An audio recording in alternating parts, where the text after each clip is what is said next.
على عبدك ورسولك محمد كان صادقا وكان رسولا نبيا وعلى آله وأصحابه الذين أحسنوا إسلامهم ولم يفعلوا شيئا قليلا.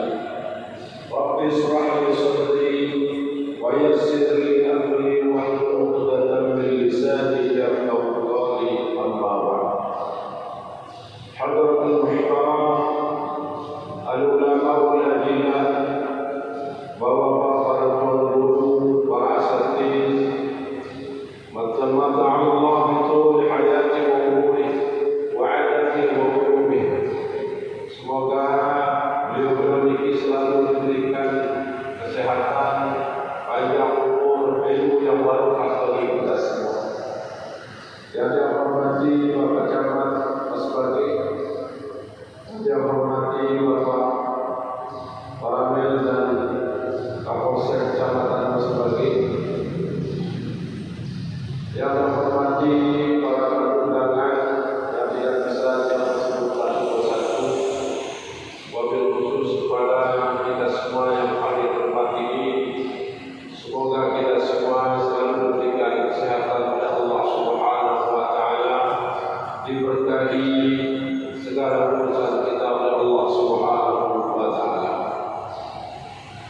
Bersyukur kita semua kepada Allah Subhanahu wa Ta'ala atas semua rahmat dan nikmat-Nya, sehingga alhamdulillah pada pagi hari ini kita bisa beristimewa di tempat yang penuh dengan keberkahan, di tempat yang mulia dalam rangka melaksanakan kegiatan yang mulia, yaitu peringatan Maulid Nabi besar Muhammad sallallahu alaihi wasallam. Tentu setiap datang bulan Maulid, hati kita bergetar. Setiap datang bulan Maulid, tentu hati kita selalu terpaut dengan baginda Rasulullah sallallahu alaihi wasallam. Hati kita selalu rindu untuk selalu mengenal baginda Rasulullah sallallahu alaihi wasallam. Tapi tidak kita nafikan, setiap datang juga bulan Maulid, sebagian dari umat Muhammad sallallahu alaihi wasallam sampai saat ini masih mempermasalahkan tentang Maulid, tentang status hukum Maulid. Hal ini karena perbedaan paham ataupun tidak sepaham dengan mereka, sehingga muncul fitnah, muncul saling membid'ahkan satu dengan yang lainnya. Bahkan sampai saat ini di media-media mulai muncul hal-hal ini diulang setiap tahunnya. Bahkan kami juga sibuk untuk menanggapi hal-hal yang demikian. Sesungguhnya kalau membicarakan tentang status ini, sesungguhnya malas kita untuk membicarakan ini, karena terus itu aja yang tidak bicarakan dan tidak permasalahkan. Akan tapi kadang-kadang bahwa Pak hadirin yang dimuliakan Allah, kalau dibiarkan terus menerus, kadang-kadang ya para bahasa tadi benar telinga juga membacanya. Akhirnya mau tidak mau kami juga mengkantor secara ilmiah dan segala macamnya. Yang jelas bahwa Pak hadirin yang dimuliakan Allah, menurut Imam As-Suyuti, bahwa peringatan Maulid ini anna asal Maulid Nabi ijma'un nas. Asal dari para peringatan Maulid itu adalah berkumpulnya umat manusia. Wa yaqra'u ma tayassara min al-Qur'an. Kemudian di dalam perkumpulan mereka itu mereka membaca Al-Qur'an, diperdengarkan Al-Qur'an. Kemudian wa yabhasu an siratul nabawi. Kemudian dibahas tentang sirah-sirah baginda Rasulullah sallallahu alaihi wasallam. Wa yaf'alul khairat, kemudian mereka melakukan kebaikan-kebaikan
istiqomah memperjuangkan agama baginda Rasulullah sallallahu alaihi wasallam yang berbawah ini. Bapak hadirin yang dimuliakan Allah, Allah Subhanahu wa taala berfirman di dalam Al-Qur'an, Muhammadur Rasulullah walladzina ma'ahu asyidda'u 'alal kuffari rahama'u bainahum tarahum ruk'an sujjadan yabtaghuna fadlan min Allah wa ridwana simahum fi wujuhihim min athari sujud ila akhir ayat. Di dalam ayat ini, di awal-awal ayat ini pun juga Allah Subhanahu wa taala memuliakan kekasihnya yaitu Muhammad sallallahu alaihi wasallam. Di dalam Al-Qur'an Allah Subhanahu wa taala memuliakan beliau dengan gelar beliau. Bahkan lebih banyak dalam Al-Qur'an menyebutkan tentang abdun fa'auha ila abdihi ma auha. Kemudian juga Allah Subhanahu wa taala memuliakan Rasulullah dengan kalimat an-nabi, ya ayyuhan nabi. Kemudian Allah juga memuliakan Rasulullah SAW dengan kalimat rasul di dalam Al-Quran. Kalau tidak salah ada 2 ayat di dalam Al-Quran yang mana Allah menyebut nama aslinya akan tetapi diganti dengan gelarnya. Hari ini tadi boleh membacakan maka Muhammadun aba. Ini yang satu. Kemudian ayat yang kedua Muhammadur Rasulullah. Allah menyebut nama aslinya tapi di sampingnya adalah Rasulullah. Nah tentu bahwa hadirin yang dimuliakan Allah, Muhammad adalah nama dari baginda Rasulullah sallallahu alaihi wasallam. Yang menjadi pertanyaan bagi tiap perusahaan makin lagi saya nyari aran Muhammad. Itu kumbena pada kelingin aran Muhammad. Apakah cukup Muhammad nama beliau atau tidak?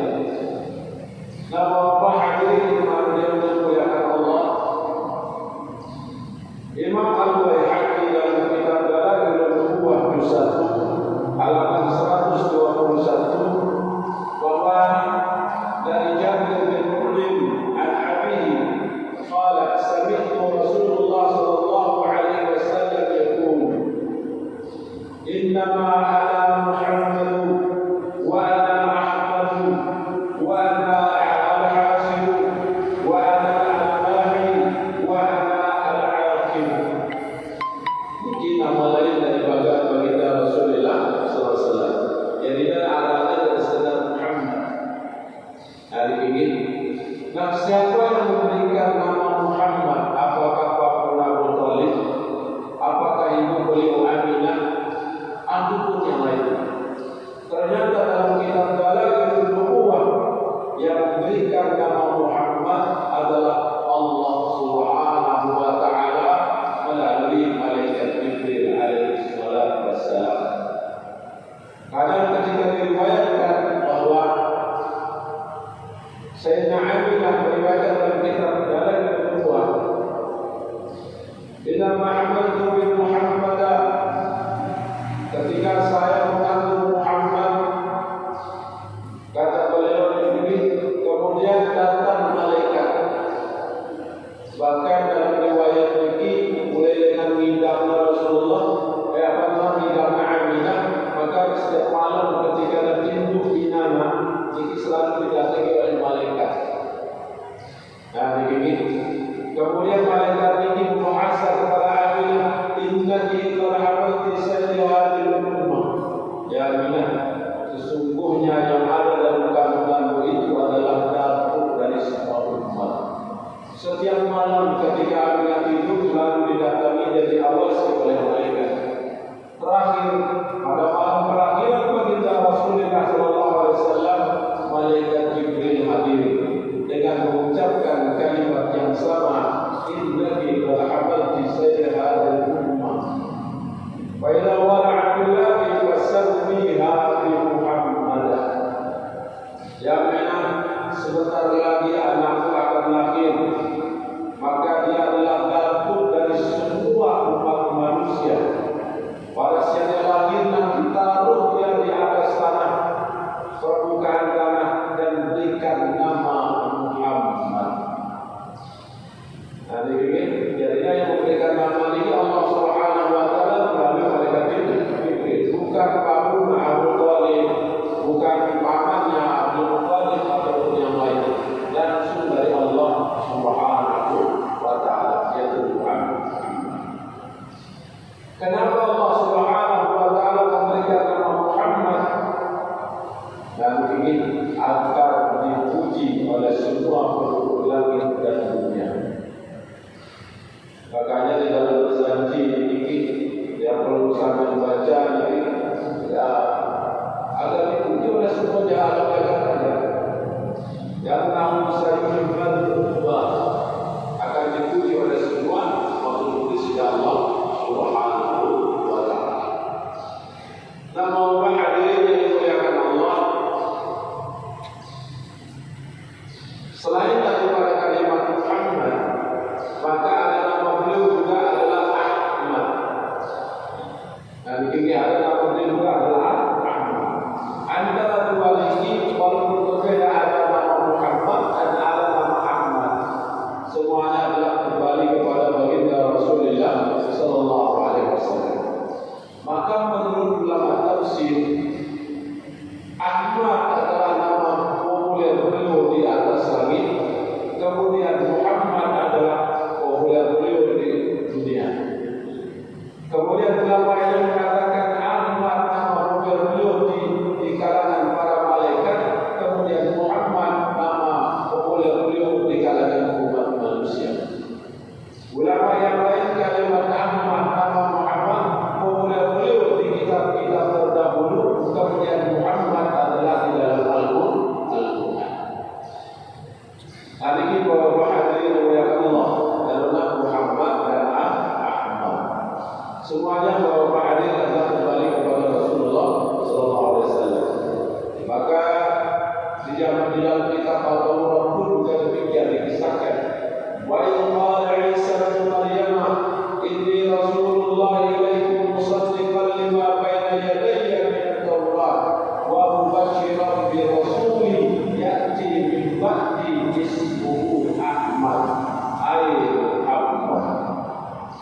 Jadi di dalam kitab Taurat, Injil, Zabur beliau terkenal dengan kalimat Ahmad, kemudian di dalam Al-Quran terkenal dengan kalimat Muhammad.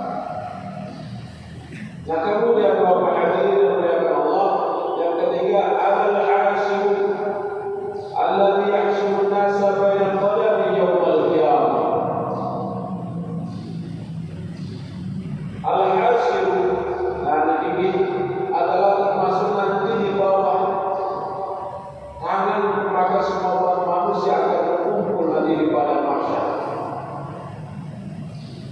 Nah ini makanya dia mengatakan al-Hasyr, umat manusia nanti akan berkumpul di bawah naunganku nanti yaumul qiyamah. Dalam riwayat hadis dijelaskan ada sayyidul wali adama yaumul qiyamah wala faqar ma min nabiyyin wa adama wa man siwahu tahta liwa'i yaumul qiyamah wala faqar. Saya adalah datuk dari semua umat manusia nanti yaumul qiyamah. Dimanapun para nabi, siapapun yang termasuk Nabi Adam ataupun yang lainnya, pasti di bawah bendera nanti yaumul qiyamah. Wa bihi wa biyadihi liwa'ul hamdi, maka di tangan Allah nanti ada pagi-pagi pujian. Semua orang akan berkumpul. Siapapun yang berkumpul di bawah pagi Rasulullah nanti yaumul qiyamah, maka dialah orang yang kalau berkumpul di surga Allah Subhanahu wa taala.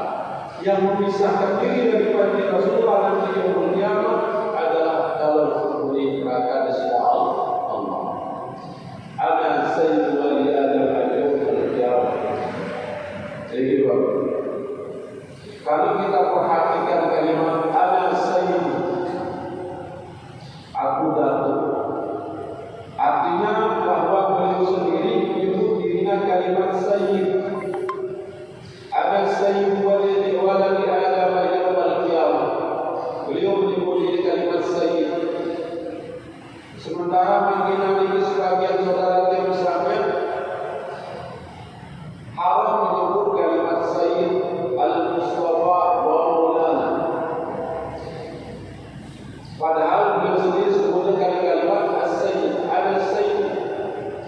Sehingga maka tiap pengusahakan ketika berselawat boleh menyebut dengan kalimat Allahumma sholli ala sayyidina Muhammad.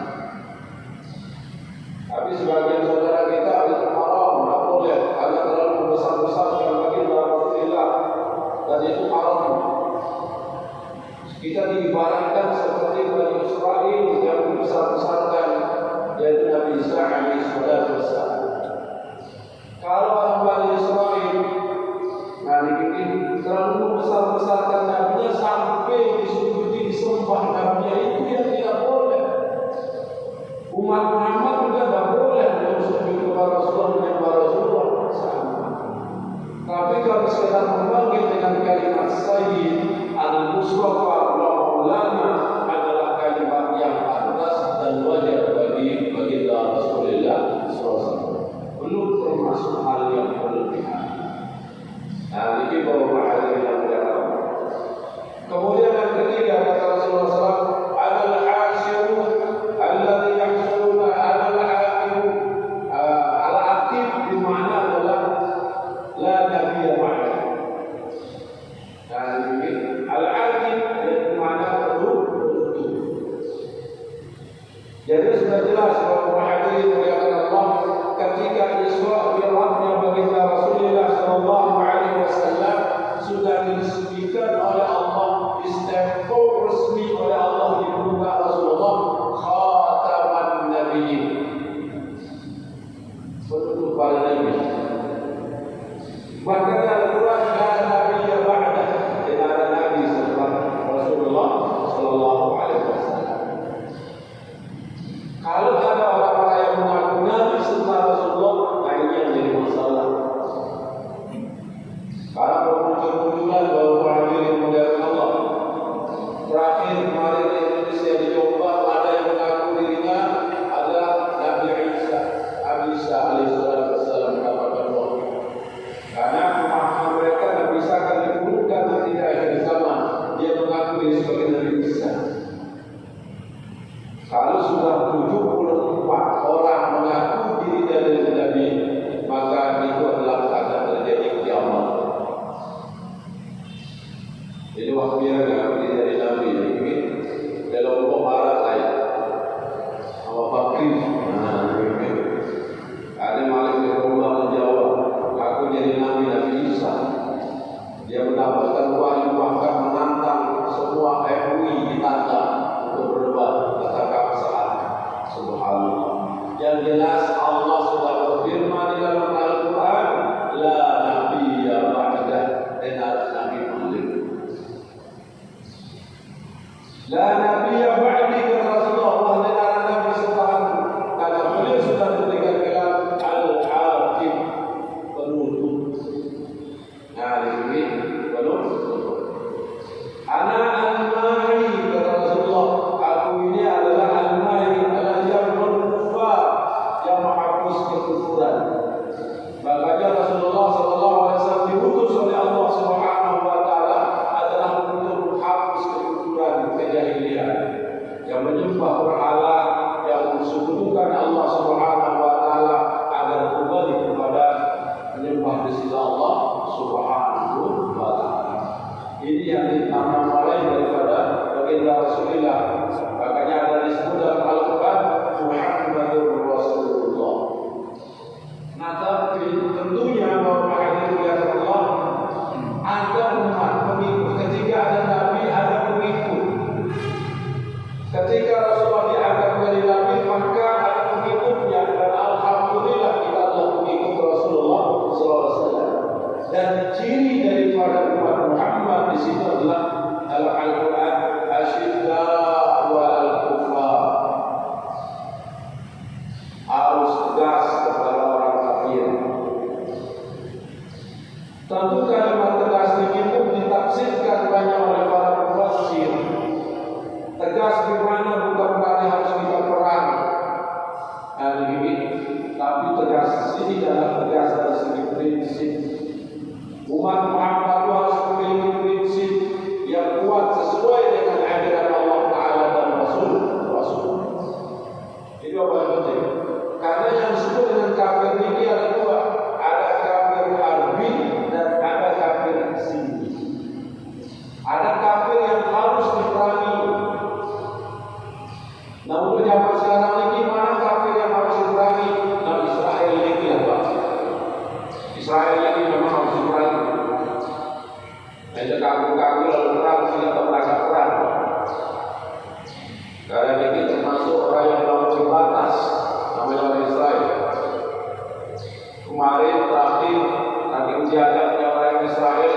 dia mengirim salah satu jenazah syuhada Palestina ke Palestina. Kemudian ketika rakyat Palestina memotong, kemudian ditaruh bom di dalam jenazah itu, maka semua yang mengatakan jenazah mati. Itu biadabnya orang Israel. Tuhan tegas, harus kita lawan. Tapi orang-orang kafir di sekitar yang sama, yang berkumpul bersama kaum muslimin, harus kita hormati, kita jalin persaudaraan.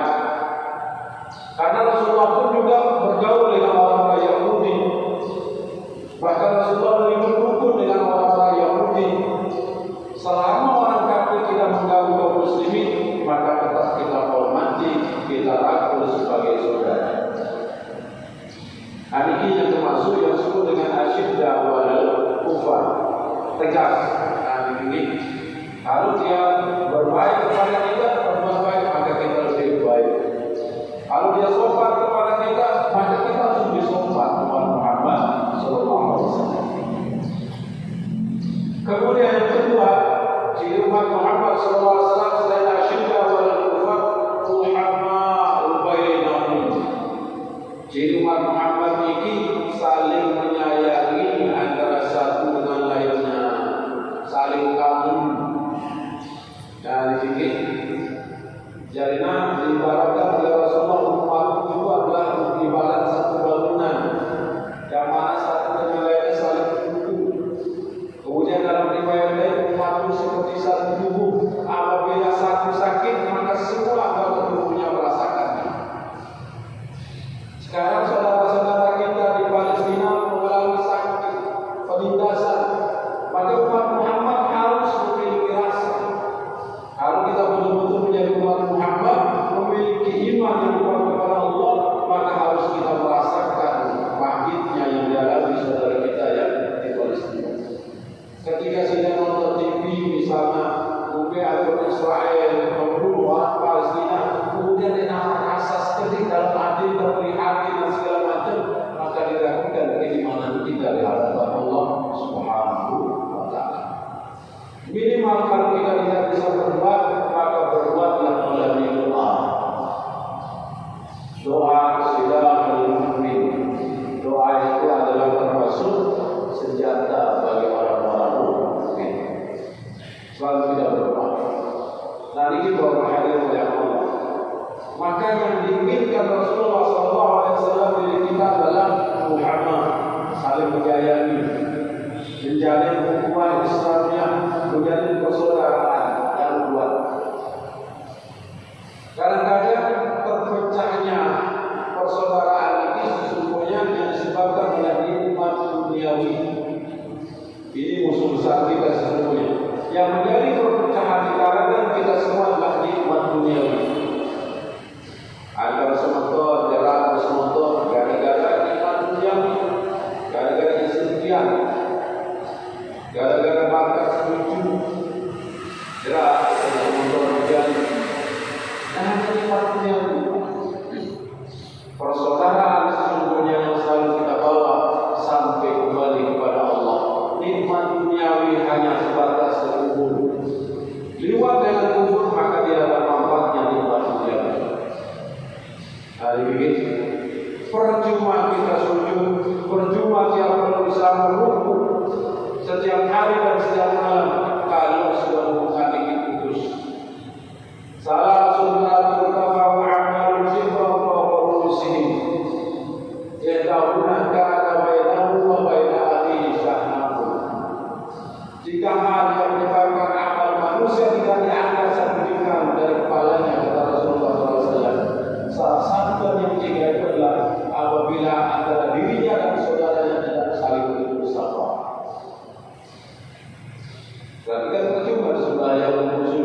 melalui momentum Maulid ini, mari kita jalin silaturahim, kita jalin persaudaraan yang kuat antara sesama umat Muhammad sallallahu alaihi wasallam. Karena itu memang ajaran daripada baginda Rasulullah. Bagaimana Rasulullah menjalin silaturahim, menjalin persaudaraan antara orang yang Muhajirin dan Ansor. Subhanallah, persaudaraan itu lebih daripada saudara kandung. Ketika orang Muhajirin datang ke Madinah, maka dijalinlah hubungan yang kuat persaudaraan Rasulullah. Maka subhanallah, yang namanya orang Ansor menerima orang Muhajirin dan ini seperti lebih dengan saudaranya sendiri, saudara karena Allah. Bahkan seperti yang paling lebih diberikan di rumah, bahkan seperti yang selinang empat hadiah di para Muhajirin sedikit. Saya sendiri kado yang saya silakan ambil. Itu saja persaudaraan orang Muhajirin dan Ansor. Nah, oleh sebab itu bahwa hadirin yang dimuliakan Allah, ya tentu apalagi di zaman sekarang ini, ya nikmat duniawi, permasalahan duniawi yang sering membuat kita selalu berpecah belah. Sebentar lagi kita akan menghadapi pilkada. Nah, ini sering kadang-kadang lain pilihan yang menyebabkan kita tidak saling bersama. Dengan mola-mola perjabatan kita diterima sembahyang dan berjumpa. Beda pilihan boleh dilakukan dari ini, tapi tetap persaudaraan harus terjadi. Beda pilihan silakan kita duduk bersama saling ketawa itu enak. Namun saling emosi, saling sifat lawan kita yang alhamdulillah. Nah, begitu. Mudah-mudahan itu yang terjadi khususnya kita di sebagai Bapak hadirin yang dimuliakan Allah, selain ciri umat Muhammad asyidda wal Qur'an wal Qur'an amal bainahu ta'awun ruk'an sujada. Ciri umat Muhammad nampak dia selalu ruku dan sujud. Itu ciri umat Muhammad. Dia istiqomah melaksanakan perintah Allah Ta'ala dan Rasulnya, terus selalu melaksanakan ibadah sholat, ruku dan sujud. Inilah yang disebut dengan sholat. Ada rukunya, ada sujudnya. Kalau dia berusaha yang sholat ruku, itu bukan sholat. Sering orang salah mengartikan ini sholat dari zikir, dirikan sholat dengan mengingat. Maka kalau lembut zikir sembahyang salah. Harus kita bedakan mana sholat dan mana zikir. Kalau berusaha sudah sholat, berarti berusaha sudah zikir. Kalau zikir belum dikatakan sholat. Maka umat Muhammad ini nampak jelas dia ruku dan sujud di hadapan Allah Subhanahu wa Ta'ala. Karena dengan seringnya nampak dan sujud di hadapan Allah, kalau bukan sujud yang dilakukan pada Allah, simahum fi wujuhihim bil hasari sujud. Karena saking seringnya dia bersama bersujud di hadapan Allah, maka akan jelas nanti. Tapi para tafsirkan nampak jelas tanda-tanda orang sujud itu adalah yaumul qiyamah, bukan di dunia. Tidak boleh buat dunia ini cuma 20 dinar. Apalagi kosong-kosong dikatakan orang ini beda begitu. Mudah. Tapi yang dimasukkan ini nampak nanti yaumul qiyamah tanda-tanda orang yang sujud di hadapan Allah. Makanya nanti ketika Rasulullah mengisahkan tentang padang mahsyar di mana semua umat manusia akan berkumpul, malaikat jin setan berkumpul, maka Sayyidina Isa bertanya kepada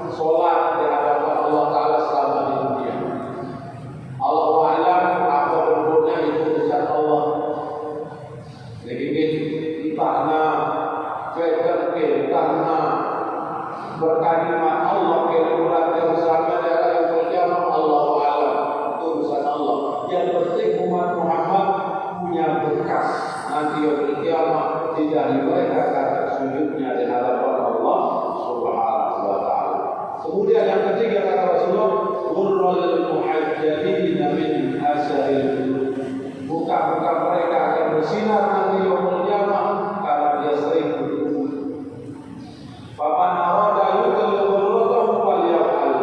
Saya belu sinar mana, terang sinar mana, lewat yaumul qiyamah, maka perbanyak pilihan dari diri berubah. Demi sinar mana di bawah satu suat yang tergantung dengan barunya. Kamu dah sering wudhu, lewat wudhu ya berarti satu suat enakan begitu. Ya, pilihan. Yang udah malas berpakai wudhu, malas sujud ya, kadang din nah begitu. Nah jadilah kalau hadirin yang Allah, yang jelas tujuan kita merayakan Maulid Nabi besar Muhammad SAW selain kita menunjukkan rasa mahabbah kita kepada Rasulullah, ya, kemudian kita menjalin silaturahim. Masya Allah, jarang-jarang kita kumpul seperti ini dengan kesibukan yang sampai kami hari ini. Para Maulid kita semua berkumpul di tempat yang mulia ini. Mudah-mudahan perkumpulan kita di tempat ini kita dikumpulkan juga yaumul qiyamah bersama dengan orang yang kita cintai, yaitu baginda Rasulullah sallallahu alaihi wasallam. Al-barru ma'a ahabba. Orang yang saling mencintai pasti akan selalu bersama. Semoga kita semua mendapatkan syafaatnya yang di yaumul qiyamah. Pada hari dia manfaatnya harta tahta jabatan di hadapan Allah Subhanahu wa taala. Bapak Ibu hadirin yang dimuliakan Allah, mungkin hanya ini yang perlu saya sampaikan karena hari ini adalah hari Senin. Kami yakin bapak-bapak juga pada sibuk. Nah, dibikin ya hanya ini yang perlu kami sampaikan. Wabillahi maaf. Wallahu a'lam. Wassalamualaikum warahmatullahi wabarakatuh.